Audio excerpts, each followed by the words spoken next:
makikinabang ang isang speaker dahil siya ay magiging from speaker to prime minister. Ayun nga no, nag-rehearse na siya sa Davos. Tinignan na niya, ano bang feeling na maging chief executive ng Pilipinas? Sige nga, mag-feeling president nga ako dito sa Davos. O ayun, nag-practice na, abay nawiwili. Pero palibasa siya ngayon ang feeling president ng Pilipinas. Mamtakin mo ha, mga partners ha, at mga kababayan. Nagsalita na po ang kanyang pinsan na presidente. Itigil yang panunuhol na pagbibili ng signature. Itigil yang pirma. Hayaan ng Senado na manguna. Anong ginawa? Hoy, insan, akala mo ikaw ang president. Ako ang may hawak ng purse. Ako ang may hawak ng national budget. Ako ang pinakapangyarihan. Ako ang masusunod, hindi ikaw. Presidente ka lang sa pangalan. Yan ba ang sinasabi niya? At sinuway niya ang sariling presidente na nagsabi, itigil na yung pirma na yan. Ngayon pa lang, feeling president na siya. Bakit ganon? PBBM, ikaw naman, alam mo naman, mahal kita. Ang problema, hindi na kami pina-e-ere, so hindi ko alam kung ikaw ay nanonood sa free TV. Sana naman, may cable ka dyan sa Malacanang. PBBM, bakit ka naman pumapayag sa ganito? Na ginagawa ka lang tau-tauhan na iyong pinsan? Masyado ba talagang napaka-impluensya na iyong insan sa iyong buhay? Napapayagan ka mong insultuhin ka? Na baliwalain ang iyong instruction na itigil na yung pirma? Ano bang hawak ng pinsan mong yang sa iyo? Pero PBBM, kung ano man ang hawak niya, papaalalahanan kita. Ikaw ang binigyang tiwala ng ating mga mamamayan na depensahan ang ating saligang batas.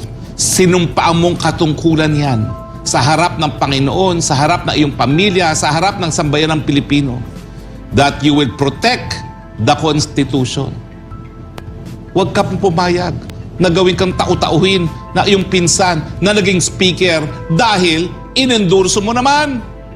Kung hindi naman dahil sa iyo, hindi magiging speaker yan. Bakit ka papayagang insultuhin kang ganito? Narinig na ng taong bayan kung anong decision mo, tapos ngayon, babaliwalain? Kung ano man ang hawak niya laban sa iyo, magtiwala ka. 30 million Pilipinos ang nagbigay ng tiwala sa iyo. Re-resbakan ka namin. Dedepensahan ka namin. Kung ano man ang kanyang hinahawak laban sa iyo, huwag ka mag-alala. Tatanggapin namin kung ano yon. Pero sa ngayon, kinakailangan, protektahan mo ang saligang batas. Protektahan mo ang dignidad ng mga Pilipino na ang mga Pilipino ay hindi po for sale. Yan po naman ay sa punto de vista lang natin. Attorney. Dahil mahal namin ikaw, PBBM. So nagsalita si Senator Bato and was wondering ano ba nangyayari dito. So binanggit din niya na may isang congressman na umamin na nga na ang initiative dito sa People's Initiative ay nanggaling kay Speaker Romualdez mismo. Ngayon, kinuhaan ng comment si Speaker Romualdez at ang sagot lang niya is, I don't respond to. Wala siyang sinagot. Ano ang sinabi lang niya is, tinanong siya ng reporter, did you give any orders? The Senator Bato says that a congressman told him that you're spearheading or you're at the forefront dito sa People's Initiative. And he says something about denying it and the reporter pursues it. Sinabi sa GMA ito. Sabi ng reporter, but did you give any orders? Sagot niya, no, there are no orders. Tapos sabi niya, I don't know, he didn't mention a congressman, I won't respond to ganyan. So, medyo malabo, very indirect. Okay? So, hindi siya sumagot. Basically, hindi siya sumagot. Before this, it was Senator Amy who was saying na ang mga nagte-text dun sa mga tao on the ground tungkol sa People's Initiative ay puro staff ni Speaker. Although, sinasabi ni Senator Amy, syempre, people will think that he is at the forefront of this, na siya yung may pasimuno. But at the same time, in-explain niya that President BBM does not want charter change. She asked him before, ako personally, I asked him before, and he said, this is not the time for it. Ang dami munang kailangan gawin, and therefore, bago mag-charter change, kailangan may aayusin pa muna na kung ano-ano. Alright? So,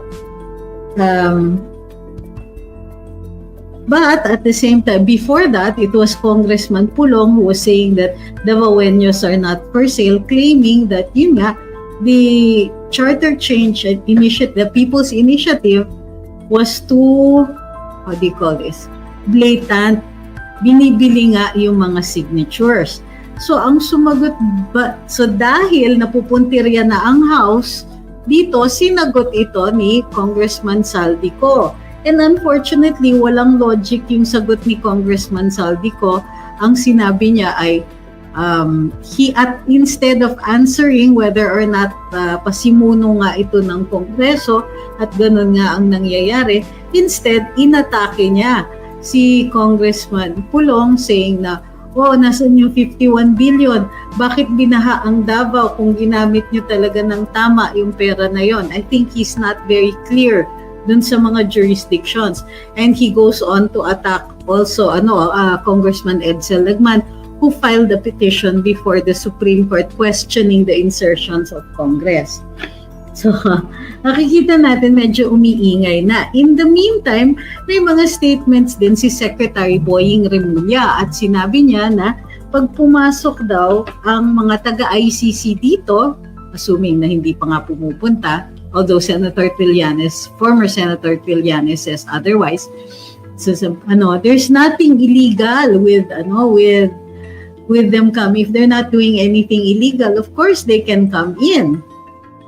Ang interpretation nito, sabi ni Senator Harry Roque, is that they will cooperate with an investigation. And in fact, sabi ni Sec Boying, getting statements, getting evidence, that's okay. It's not illegal daw. But they need to clarify daw certain issues. So sa madaling sabi, okay lang. So, tapos, in addition to that, may meeting si Speaker Romualdez with some retired generals.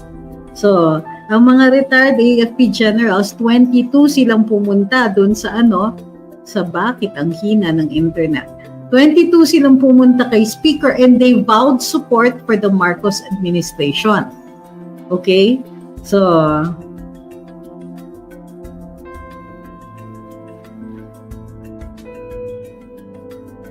okay, so nag-vow sila, they were vowing support for the Marcos administration and so on.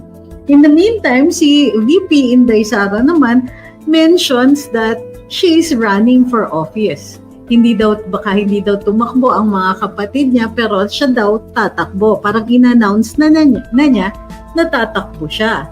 So ang backdrop nito ay mayroong People's Initiative, may charter change. The President has expressed that he thinks that the Senate should issue a resolution and there should be cooperation between the two chambers of Congress, and then limit the charter change, if any, to economic provisions.